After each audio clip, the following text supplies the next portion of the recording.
Imagine for a moment the once peaceful plains of Ukraine, now transformed into a battlefield. A place where echoes of laughter and joyous chatter have been replaced by the deafening sounds of warfare. The question that begs to be asked is, why has Ukraine become the epicenter of this chilling conflict? As the story unfolds, the European Union, along with other countries around the globe, have started to arm themselves, citing a long-term war with Russia. They paint a portrait of Russia as a dangerous enemy to Western society, with the only solution they see is to arm themselves. Repeatedly, the narrative points to the madness of one man, Vladimir Putin. But remember, Putin isn't alone in this. He doesn't wage war by himself. He is backed by the vast majority of Russian citizens. Without this majority, Putin would lack legitimacy. These days, Putin's re-election vote is taking place. No matter how much oppression he exerts through special forces, Putin cannot chain an entire nation. So who is really at fault? Why do Russians want to wage this war? It's worth considering that perhaps Europe also bears some blame. The Western way of life could be perceived as an existential threat to the average Russian's life. However, arms aren't the solution.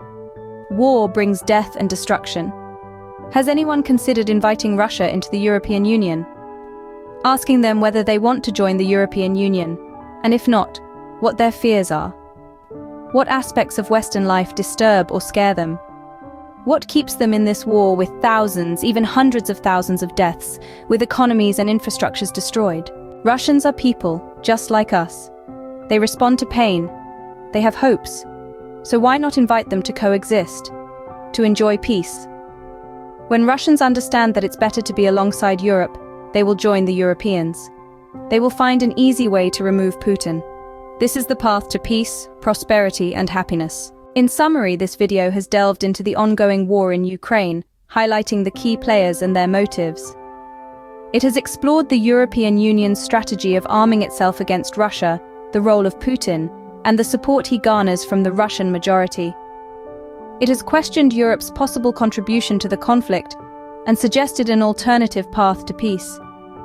It has urged us to remember that Russians are people too, with hopes and fears, and perhaps the key to resolving this conflict lies not in arms, but in extending an invitation to peace and unity.